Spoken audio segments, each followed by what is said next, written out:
So oftentimes in this sport, we hail a fight before it ever happens, a war, an instant classic, a can't-miss brawl. Oftentimes, those fights don't live up to the hype. Carlos Condit versus Robbie Lawler at UFC 195 on January 2nd, 2016 exceeded the unbelievable expectations that was put on it when it was first announced. I think that's fair to say.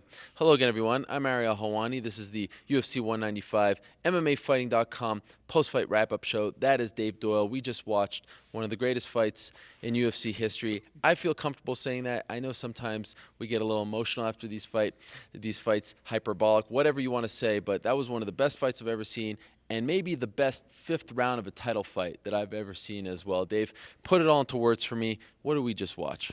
We just watched one of the greatest title fights in UFC history. We watched one of the closest fights we've ever seen. We've watched a fight that delivered everything we thought it was going to be going in. And yeah, I'm going to second you on that. I actually think I've been doing this, it'll be 10 years in March since I covered my first UFC. That was the greatest fifth round I've ever seen in an MMA fight. So this is the big question. It's also a controversial one, which kind of stings a little bit. You like for these great classic fights to be clean, but it's a weird sport like that. Who do you think won? I had it for Condit. I had it 48-47. I thought he won the first, the third, and the fourth round, and I had Lawler in the second and the fifth.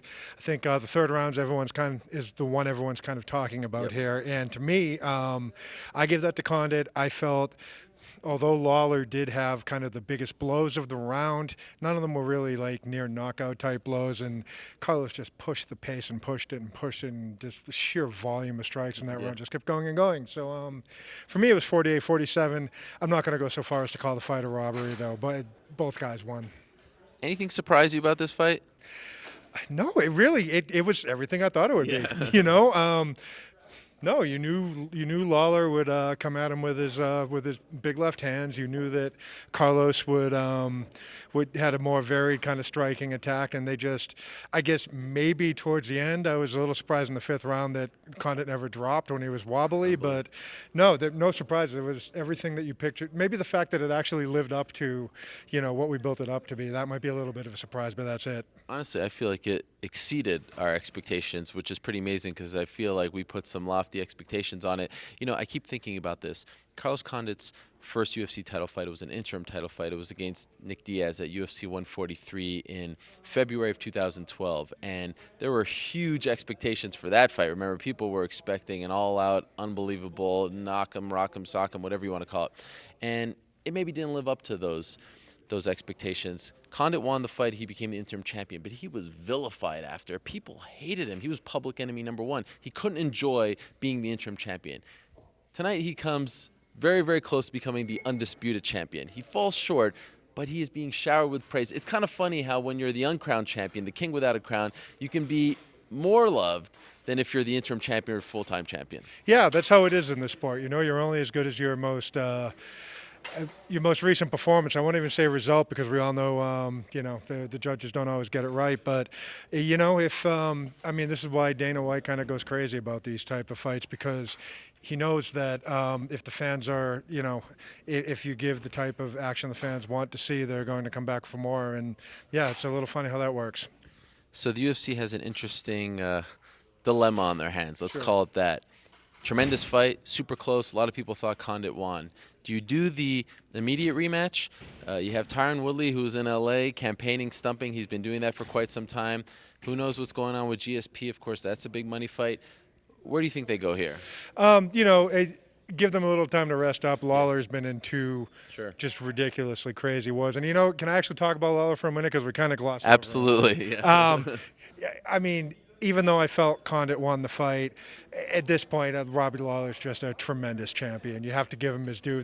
Going all the way back his last several fights, from the McDonald fight to those 10 rounds with Johnny Hendricks, and even the fight with Matt Brown before then, he's just been going and going and going at a ridiculous level. And even though I didn't quite think he deserved the decision, what he brought in the fifth round, that's championship material. And he's gone from, like we were talking before, it felt weird that he was a champion. It doesn't feel that way anymore. Absolutely, yeah. He feels like one of the very best fighters in the UFC, and I made a big deal about this all week. You know, kind of sleeping his career away in Strikeforce. Every single fight that he's been in the UFC, from the Koscheck fight to the Volker fight, they've all been amazing fights. There hasn't been a boring moment when Robbie Lawler has been in the cage. So absolutely, he deserves all the praise. And it's amazing also how he rises to the occasion more often than not in the 5th round of these amazing fights. Like, he does what he needs to do to seal the deal on his end. Yeah, in the championship rounds, we see him over and over again just find that second win, third win, fourth win, and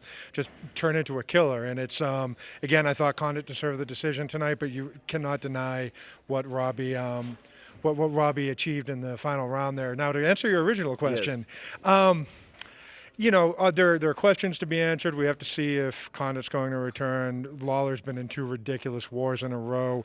All things being equal, if they want to give Condit a rematch, I wouldn't say no to that.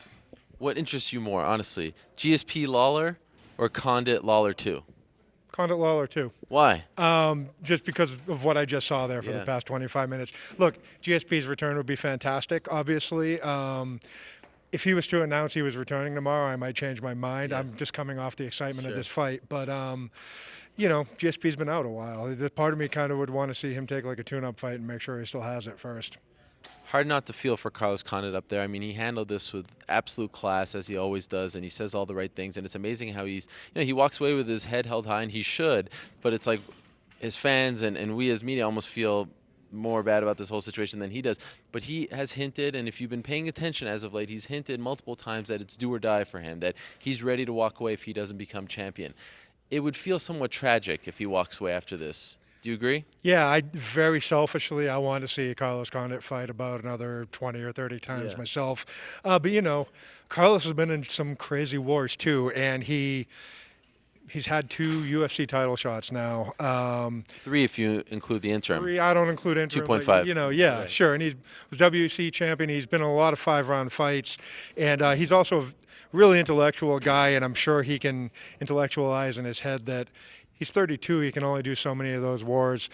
I can see the kind of the romanticism of walking away while you're that close to the top instead of hitting the career downslide. But I don't know. Fighters say stuff like this in the immediate aftermath of wars like these all the time. So I wouldn't take it as gospel that he's actually retiring. You do start to wonder when someone starts to think that way, puts it out there, if they have a foot out the door, how dedicated are they? Although he's a unique cat in that sense. I feel like if he's all in, he's all in. Let's move along to the co-main event. Stipe Miocic had to do something impressive, in my opinion, especially after what Alistair Overeem did just a couple of weeks ago to JDS, and boy, did he do that. He knocked out Andrei Arlovski in 54 seconds, and then afterwards, this is a guy that doesn't really show a lot of emotion, ran up to Lorenzo Fertitta and Dana White, who are sitting cage side, and yelled at them and demanded a title shot. It seems like he's getting it, yet we've heard this story before.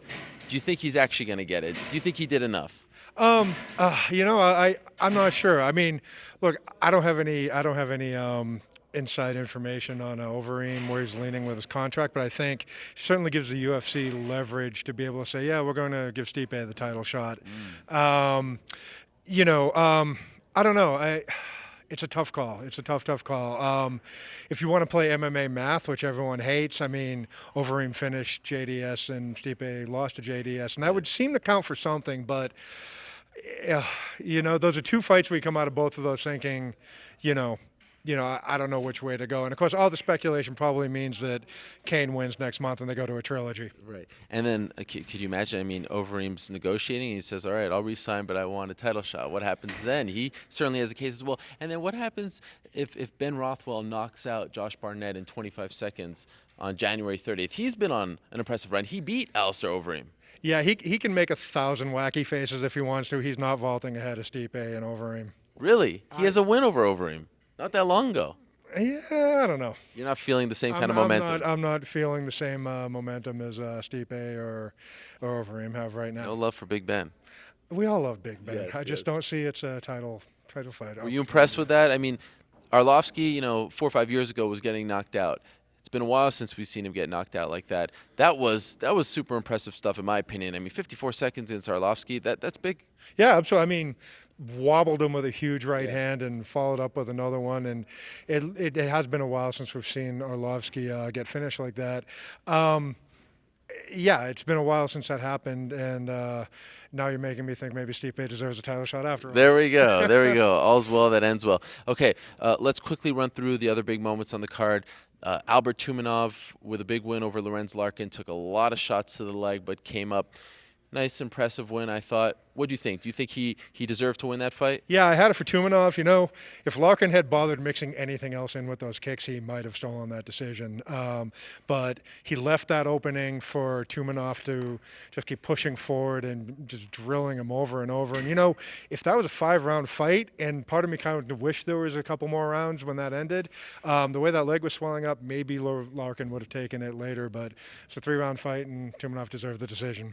Brian Ortega with another fantastic finish, his signature triangle choke. Abel Trujillo with a fun finish as well. Michael Mayday McDonald with an amazing reversal.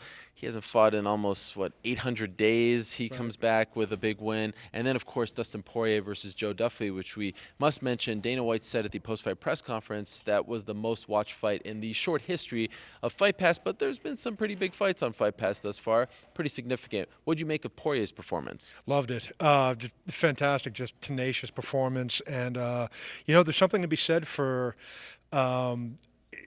he's gone up in weight, but he looks stronger. He doesn't look depleted. You know, he's not needing to rehydrate as much. There's something to be said for not going down to the absolute lowest weight class your body can handle, and Poirier is an example. Anyone else you want to give a shout-out to? Kyle Noak may have gotten robbed of a victory. What do you think? Anyone else that we should talk about before we say goodbye?